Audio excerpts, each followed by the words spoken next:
Chapter 16 will be Southeast Asia.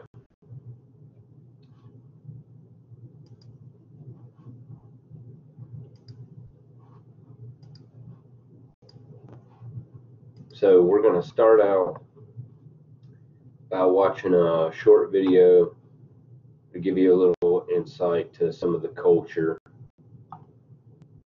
some of the food in Southeast Asia.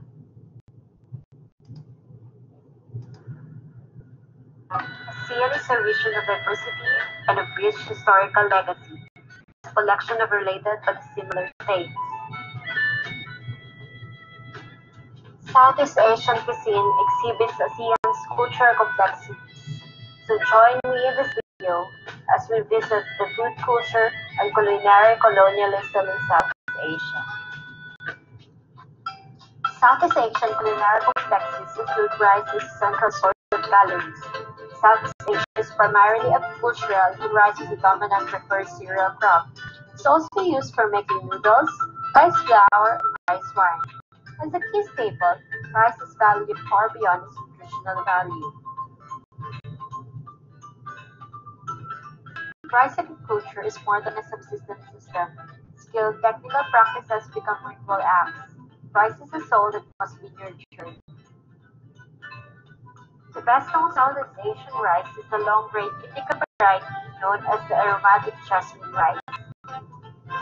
Thailand, followed by Vietnam, are the largest rice exporters in the region.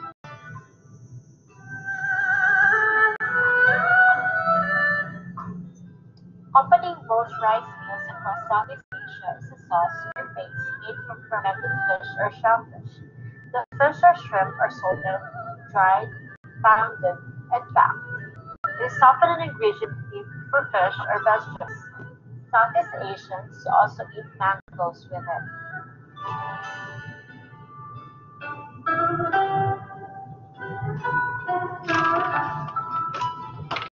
The rich flavors of Southeast Asian dishes rely on three things: the spices, the herbs, and the seasonings. Shrimp paste, fish sauce, and soy sauce provide a different dimension of saltiness. Fish sauce is a crucial ingredient in most Thai, Lao, Khmer, and Vietnamese dishes. These flavorful sauces mark up the rice meals even for the very poor who may not have many side dishes to eat with rice. Lime juice adds a bright citrusy tanginess,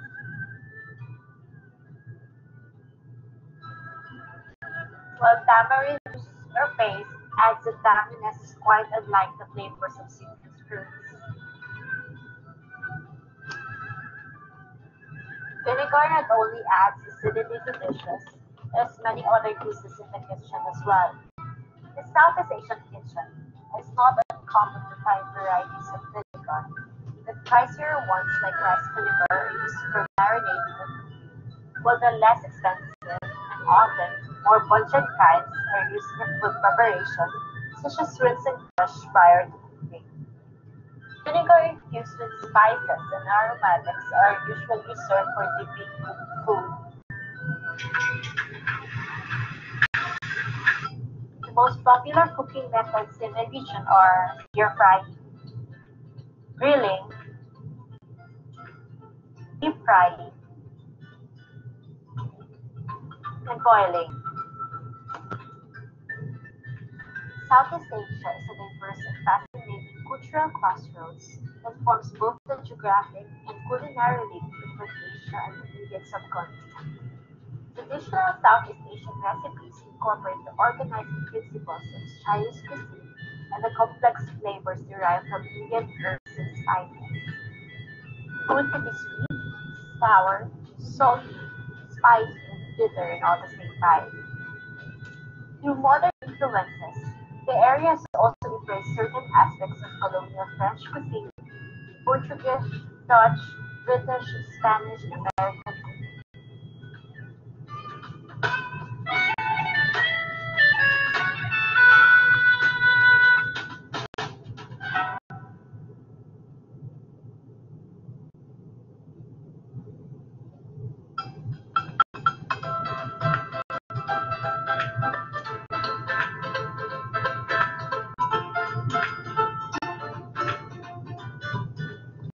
Whenever Southeast Asian communities absorbed invitations from others, it was always done selectively and always redefined as local, whether it was a Portuguese dessert or a French baguette.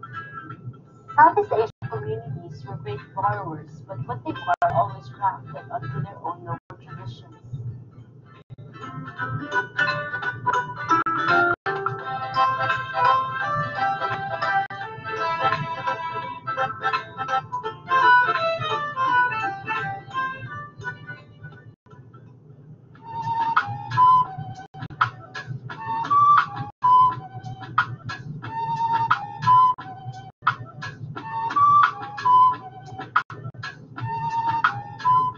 Southeast Asia is one of the significant geographical zones of the Indian diaspora. Indian presence in Southeast Asia dates back to prehistoric time. There are innumerable accounts of traders, preachers, and adventurers who ventured into the high seas and influenced the eastern part of the world, to the extent of impacting it socially, culturally, religiously, and in many other ways, including food. Indianization brought the coconut milk style of Southeast Asian curries. Curries, once popular only in the forts, are now considered to be characteristic of particular national cuisines.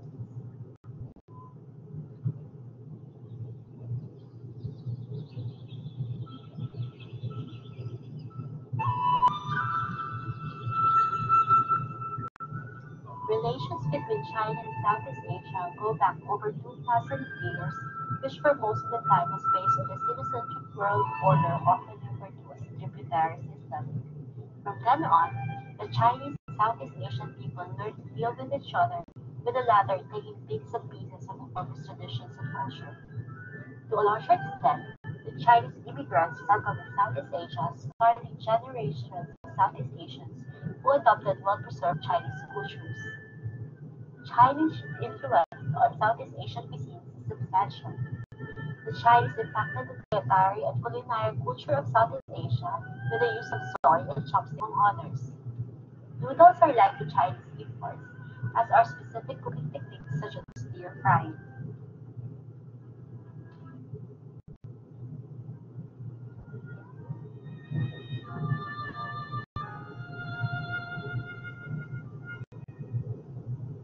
It is impossible not to notice the traces of Southeast Asia's colonial past when one travels around its countries.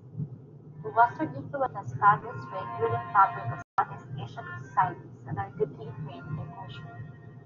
Southeast Asians adopted, modified, and reshaped colonial influences of their users, just as they had done for centuries with Indianization, Sinicization, and Islamization.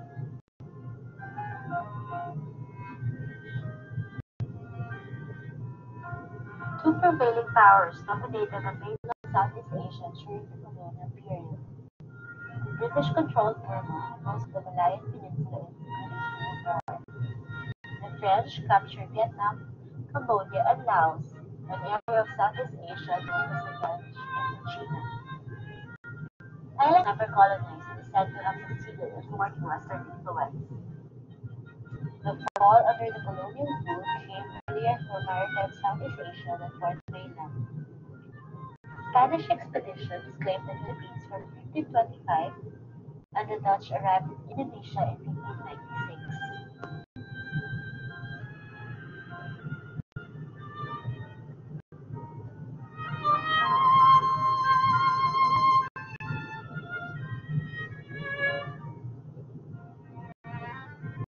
French colonialism affected the Lao, Cambodian, and Vietnamese food systems in many ways. French bread, pate, salads really came from the colonial experience. Elegant flower restaurants offer the Woktabang salad made with mayonnaise, an example of the fusion of French salad traditions with the Lao practice of providing plates of raw or steamed vegetables and herbs to go with the dipping sauces. The fatty sandwiches combine French baguettes, Japanese-style sausages or barbecued meat, marinated vegetables, cucumbers, and coriander with mayonnaise and soy sauce.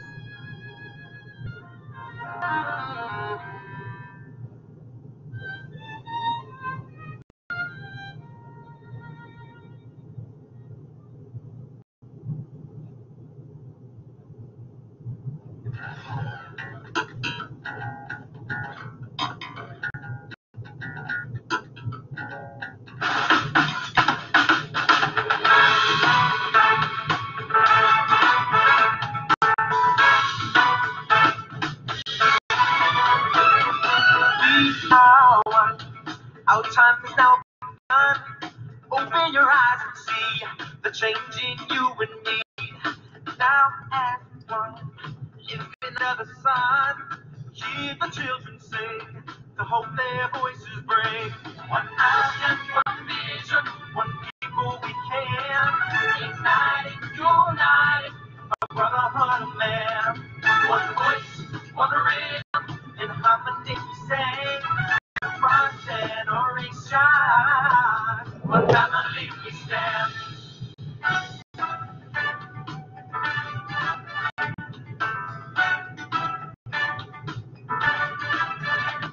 A strength unbound, destined to shake the ground. Bonds entwined, let's be the tide that binds. A point for the light, so embrace for what is right.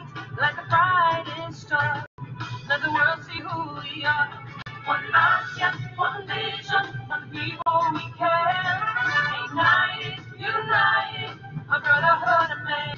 One voice, one rhythm, and harmony we say. Across generations, one family we stand.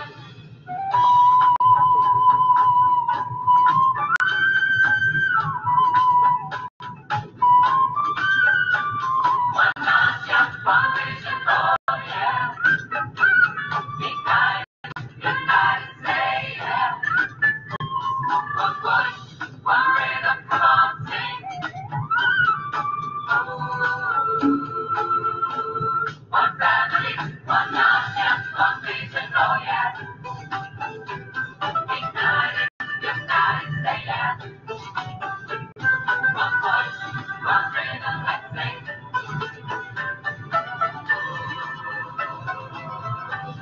One family, one nation, one vision, oh yeah. Who became.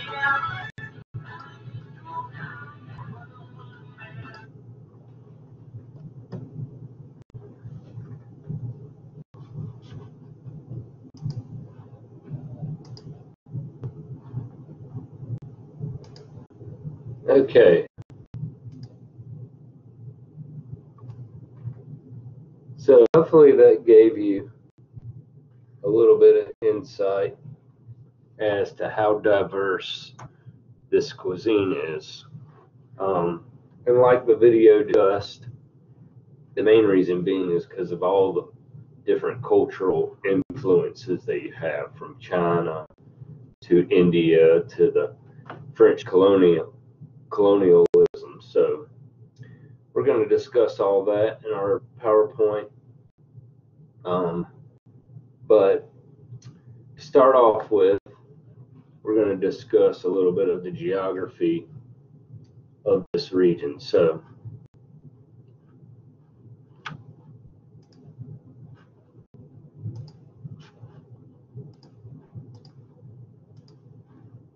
if we're looking at a map,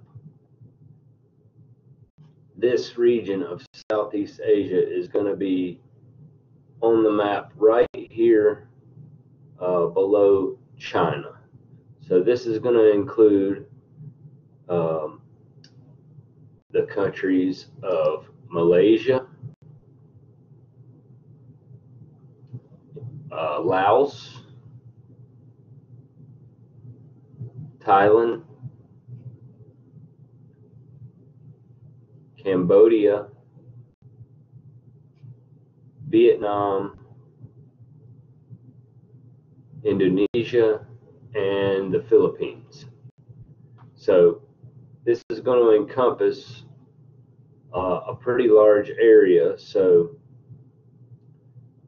there's no way that we could cover everything that this cuisine encompasses, but we are going to make 3 regional dishes from 3 different countries in this area this week. So just to give you an idea of where this is on the map, like I said, it's located right here in between China and Australia. So without further ado,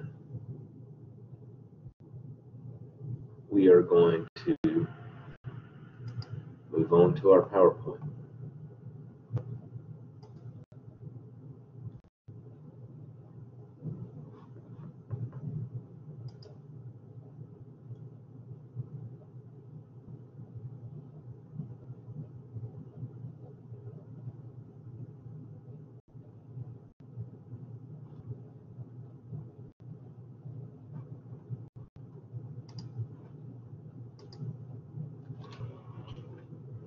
Okay, so like I said, this includes the countries of Malaysia, Laos, Thailand, Cambodia, Vietnam, Indonesia, and the Philippines. The northern areas of these countries in Southeast Asia are going to have highlands, somewhat mountainous terrain, and one thing that is prominent in this region is the rivers that run through these countries. So there's some major rivers that are responsible for the trade and the importing of goods in this region. And those major rivers are going to be the Irrawaddy and Mekong. So this region is going to produce a lot of different ingredients, and they are also able to grow a lot of different crops in this region, mainly because of the diverse climate that they have here. So this region experiences monsoons, which, like you saw in the video, is really good for growing rice. So rice is actually a wild crop in this region. This region is also close to the equator, so it never really gets cold except for in the high elevations or in those mountainous regions in the north. Much of this region is pretty flat, so this makes farming highly successful. So in fact, farming is going to be the primary way of life for these countries.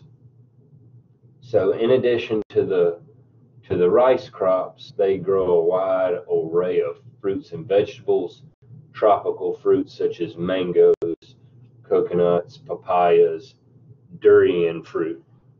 I don't know if y'all are familiar with durian fruit, but it's kind of like a large fruit that grows on a tree, and it has a really awful smell to it. I've never actually eaten it, but it's one of the fruits that they produce here. Also, bananas, passion fruit, pineapple, all of these exotic tropical fruits grow well in this region. And the primary reason is because it gets so much rain, and it allows these things to grow well here. In addition to the heat and the warmth that the region gets. So all these things contribute to the diverse array of crops that they're available and able to grow here. Cattle, poultry, and fish are also raised for food.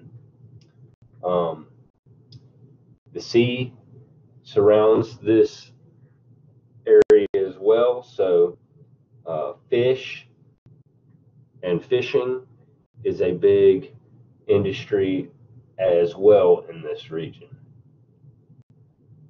The various islands, like I said, provide a lot of diversity and produce a lot of different crops. So now we'll move on to a little bit of the history. So like you saw in the video, this area is going to be influenced by a lot of different cultures, mainly though India and China. So in the first century, traders from India and China were vying for basically control of this region. And the main reason being is because it was so rich in minerals, spices, and all different types of food products. So India dominated this region for a long period of time, except for what we know now as Vietnam. So although there is some small Indian influence seen in the cuisine, China basically has the largest influence in this region, and they maintained a strong political hold in Vietnam for a long period of time, basically until the Vietnam War. So throughout a long period, also there were a lot of empires that rose and fell in this region, and all these countries have never really been unified together. So you have a lot of different languages spoken. You have a lot of different cultures in this area. Also, in the late 15th century, the Islamic influences grew strong, but were overshadowed by the arrival of the Europeans, who established their power through Southeast Asia. So, like you can see, you have a lot of different influences, not only from India and China, but from Europe, from France, even like you saw in the video from the Dutch. So the only country in this region that really remained free of European occupation was Thailand.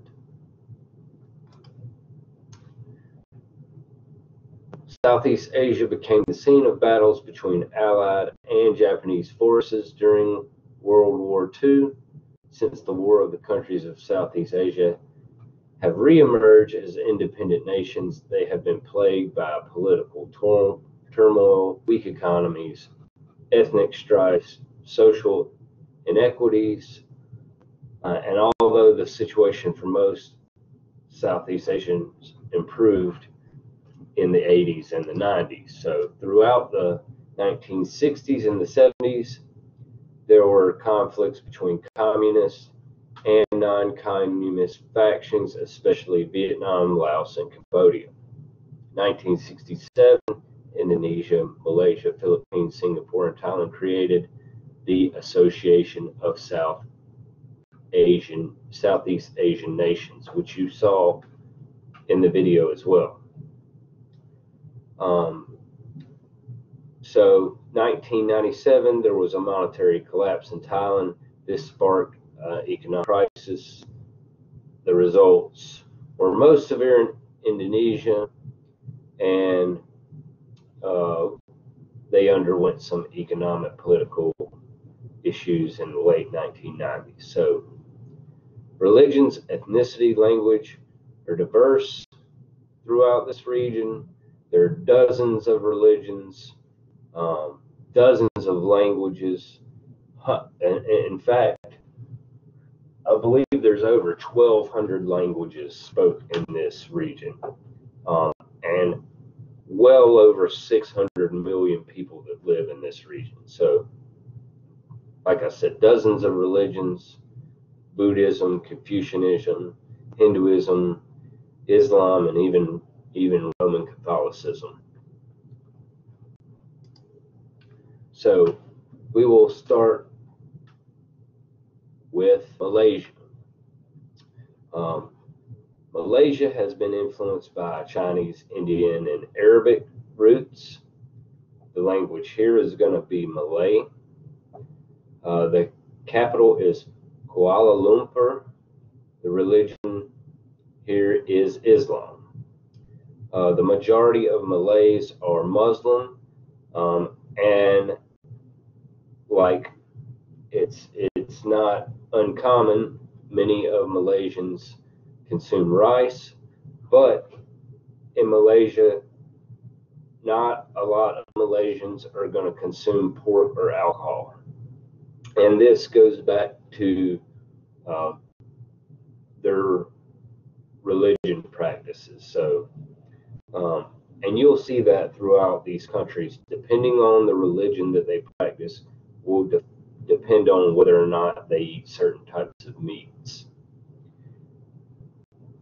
East Asian spices contribute to many of the sauces here, and Malaysian dishes are typically seasoned with curry, shallots, garlic, shrimp paste, tamarind, which I don't know if you're familiar with tamarind. Tamarind grows in a pod, and basically it has kind of like a soft pulp surrounded by a seed on the inside, and it has somewhat of a flavor of kind of like a fig or a raisin. So they basically make a paste out of this tamarind, and they use it to flavor a lot of different dishes. Also lemongrass and coconut milk, which you'll see we're going to incorporate some coconut milk and some of these spices as well in some of the dishes we're going to make this week. So Laos is the next country. Laos was home to early Chinese settlers from the north. Their language is going to be Lao. The capital is Vientiane, and their religion is Buddhism. The staple food of the Lao, again, like you're going to see throughout this region, is steamed sticky rice, which is eaten by hand. And in fact, the Lao eat more sticky rice than any other people in the world. It's considered the essence of what it means to be Lao. So it has been said that no matter where they are in the world, sticky rice will always be the glue that holds these communities together, connecting them to their culture and to Laos. So often the Lao will refer to themselves as Luk Niao, which can be translated to children or descendants of sticky rice. The most famous Lao dish is larb, which is a spicy mixture of marinated meat or fish that is sometimes raw, prepared kind of like ceviche, where they marinate fish and toss it with different fruit juices and herbs and spices as well. So another Lao invention is the green papaya salad dish known as tam mak hon. Y'all please excuse my pronunciation of some of these dishes, as I'm by no means fluent in Asian language. So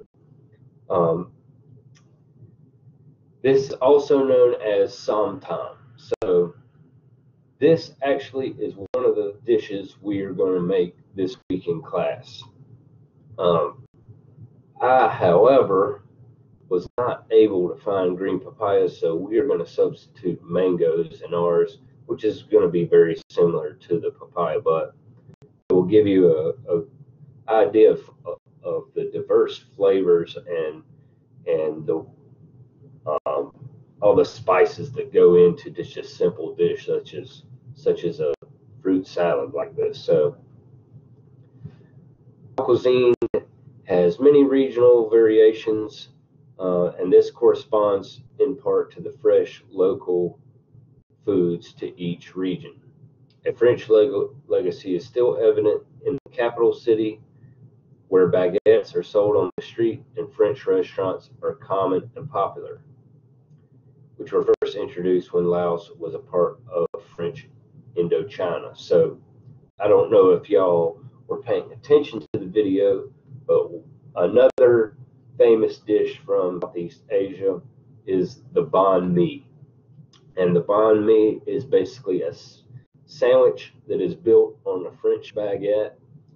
It incorporates a lot of different pickled vegetables, and the base is going to be actually a pork pate. So heavily influenced French ingredients in that dish, but a very commonly eaten sandwich throughout Southeast Asia.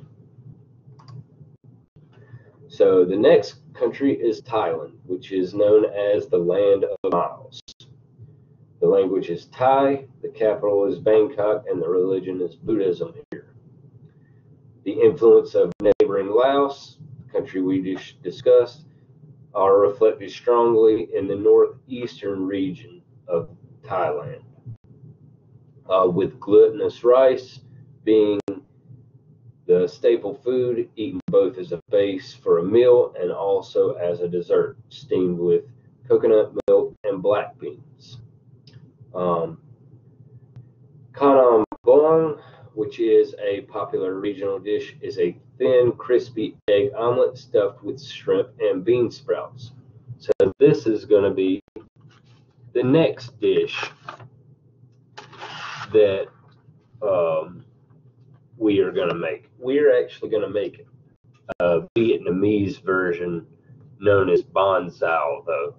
And basically, this dish is kind of like a really thin crepe, but again, it has shrimp, a lot of different vegetables incorporated into it, but the main one being bean sprouts. And we're actually going to put some pork in ours as well. The northeastern food in Thailand is highly spiced with regional specialties like lap, which is a spicy minced meat or chicken. Freshwater fish and shrimp are the main sources of protein in the northeastern dishes because meat is scarce in this area. The Central Plains area is the cultural and economic heart of the island due to the fertility of the land here. So they are able to grow a lot of crops in the central areas of Thailand. Kin Khao is a Thai expression which means to eat, which literally translates to eat rice. So again, every country that we've discussed so far, Malaysia, Laos, Thailand, all heavily use rice in their cuisine. So traditional Thai cuisine includes rice, fish, vegetables flavored with garlic, fish sauce, black pepper, and an abundance of fresh fruits. The next country is Cambodia. Cambodia has a distinguished past that culminated in the building of Angkor Wat, which is a Buddhist temple in the northern region of Cambodia. Thailand and Vietnam controlled this region until the arrival of the French in the 19th century. The language in Cambodia is Khmer. The capital is Phnom Penh. I'm probably pronouncing that one wrong also. The religion is Buddhism, and the Khmer cuisine is the traditional cuisine of the people of Cambodia. Average meals typically consist of more than one dish and ideally contrast flavors, textures, temperatures, using plenty of herbs, leaves, pickled vegetables, dipping sauces, edible flowers, and other garnishing condiments. Again, rice is a staple food here, both as an accompaniment as an ingredient. According to the International Rice Research Institute, there are over 2,000 rice varieties that are indigenous to Cambodia. And these are developed over centuries by the farmers in this region. Rice is eaten throughout the day in the form of street side snacks, such as deep fried rice cakes with chives and spinach. Plain white rice is served with nearly every family meal in Cambodia, typically served with grilled fish or soup and an assortment of herbs, salad leaves, and vegetables. So when the Cambodians have a meal, they basically just have a widespread of condiments with whatever they're eating. So they'll have a variety of sauces that they'll dip things in, a variety of herbs, salad greens that they will incorporate into their soups and broths, and even like I was discussing, the omelet that they make, they'll even wrap these things up and dip it in these sauces as well. So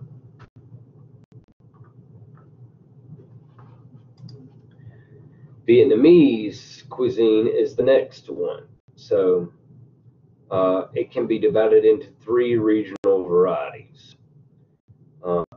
Cool mountainous north. In the city of Hanoi, a history of Chinese rule is evident in the Cantonese style stir fries and brothy soups. The language, of course, is going to be Vietnamese. The capital is Hanoi. The religion is Buddhism.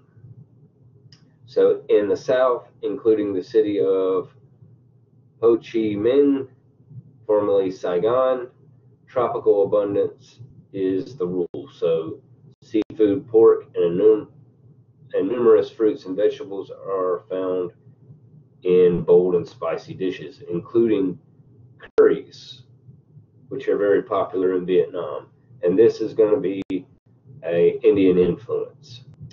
The banh mi, which we discussed, is also going to be a very popular dish in Vietnam.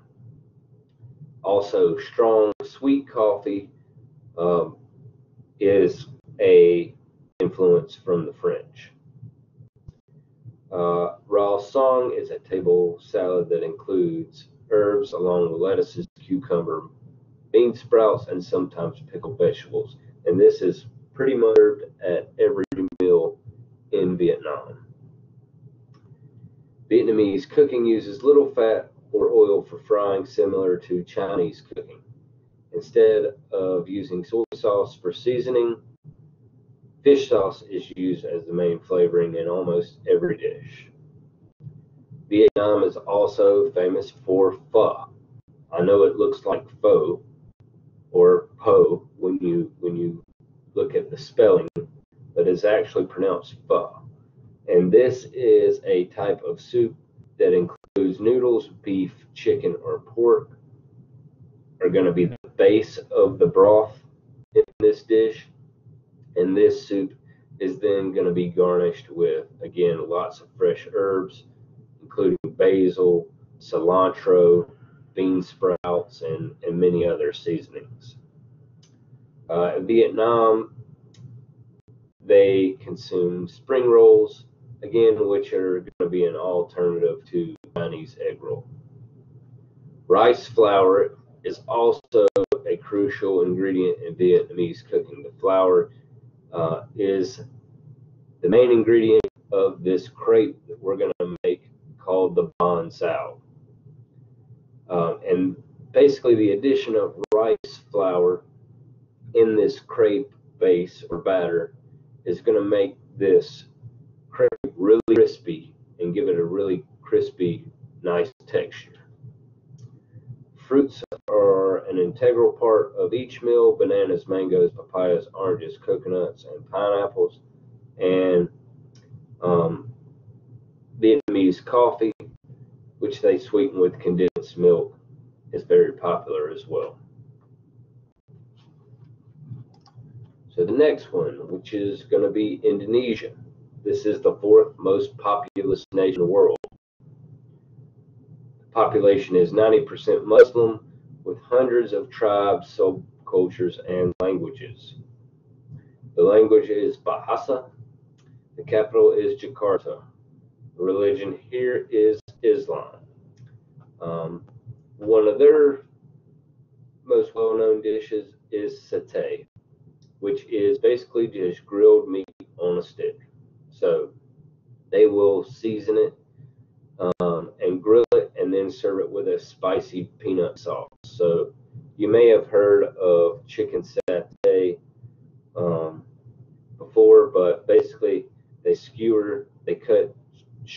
of meat, skewer them, grill them, and they serve it with limes and this spicy peanut sauce. One of the region's most unique foods is tempeh, which is made from soybeans and was originally produced to be a food similar to Indonesia. Gado-gado is a dish of mixed vegetables and salad with both tofu and tempeh topped with a spicy peanut sauce. And it's one of the typical ways in which it is used. So one of the things that you notice here is they have some vegetarian ingredients incorporated in their cuisine. And then, like I said, religion is one of the things that influences this. So in the religion of Islam, some people do not practice the consumption of meat. So you will see, like I said, a lot of vegetarian ingredients included in the cuisine. Sambal, which is a spicy sauce made from chili, shrimp paste, and tomatoes, is available everywhere in Indonesia and is eaten with just about every dish.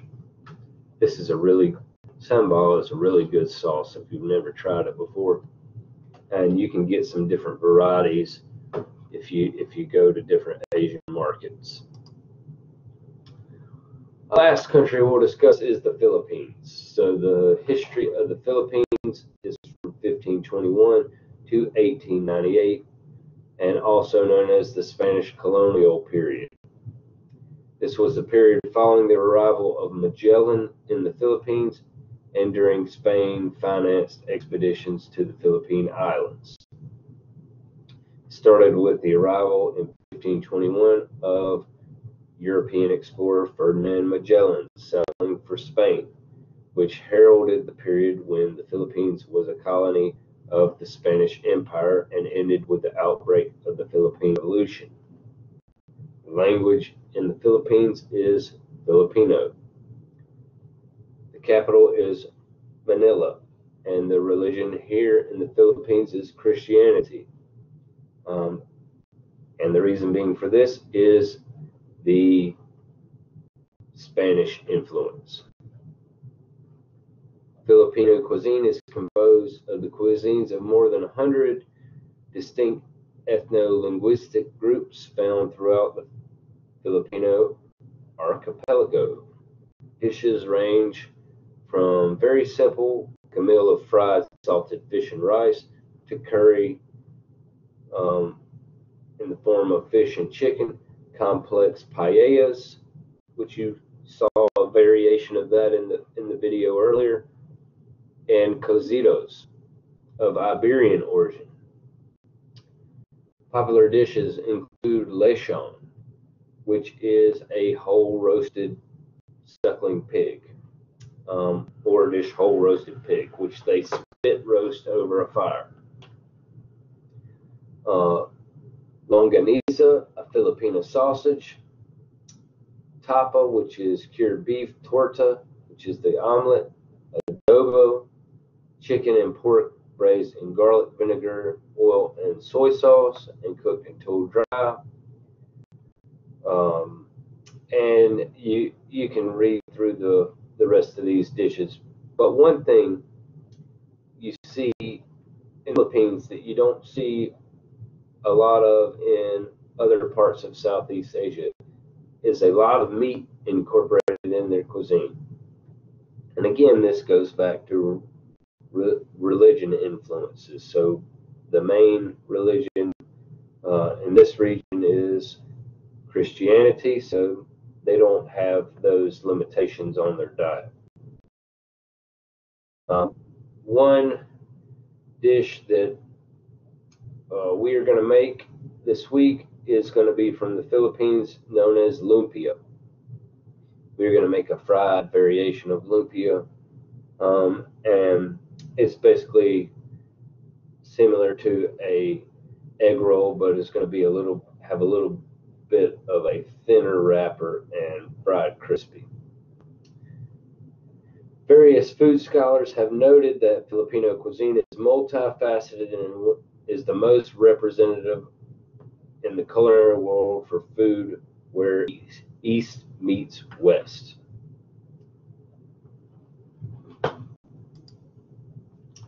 Okay, so the people. Southeast Asia is one of the world's greatest melting pots. Diverse peoples moving to the region in search of a better life and greater security. More than 3/4 of Southeast Asia is agriculture based, which is why you see such a wide variety of dishes and cuisines throughout this region. Much fish is consumed in the region, reflecting the long coastlines and river environments. The staple food, like we all know by now, is rice. And rice has been cultivated for thousands of years in this region.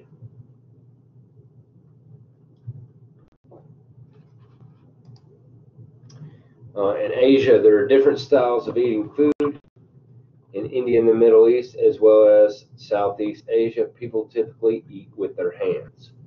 It is a very direct way to experience the texture of the food, and people wash their hands before and after each meal. Normally, only the right hand is used so that one knows to keep it especially clean. Generally, the foods to be eaten are placed on plates in the center of the table, and people take food in small portions as they eat. They kind of eat like family style a lot of the times. The exception to this pattern is going to be Vietnam, where the influence of China was much stronger than anywhere else in the region. Chopsticks are the utensils of choice, and the food is served onto individual plates or individual bowls. The rich culture of Southeast Asia lies at the tastiest food in the world and once known as the land of spices. The food of Thais, Filipinos, Vietnamese, and Indonesians are among the most famous exotic creations. Much of the identity lies on the different food that come from unique yet common backgrounds, following the influences like we know of India, China, and Europe. Thai cuisine features colorful curries, fish, pork, duck, and vegetables. Key spices are going to be lemongrass, basil, garlic, and ginger, jasmine, rice, and spring rolls. Cambodia, Laos, and Vietnam, seasoned ingredients are often wrapped in leaves. Tropical fruits and spices are plentiful in Indonesia. Filipino cuisine has Chinese, Spanish, and Malay influences, and seafood are Filipino mainstays. So, popular meals in Southeast Asia consist of rice, fish, vegetables, fruits, spices. Popular products are curry, satay, which we discussed earlier, sour fish soup, noodles, and soy products. Common flavorings include ginger, pepper, chili peppers, onions, garlic, soy, fish sauce, fermented fish paste, turmeric, lemongrass, cloves, nutmeg, cinnamon, tamarind, and lime. Popular vegetables are sweet potatoes, corn, taro, which is a starchy root, tapioca, legumes, blossoms, leaves of many green plants, and popular fruits are pineapple, coconut, starfruit, jackfruit, papaya, and bananas. Tea and coffee are abundant throughout the region, but the most popular drink with meal is just going to be water.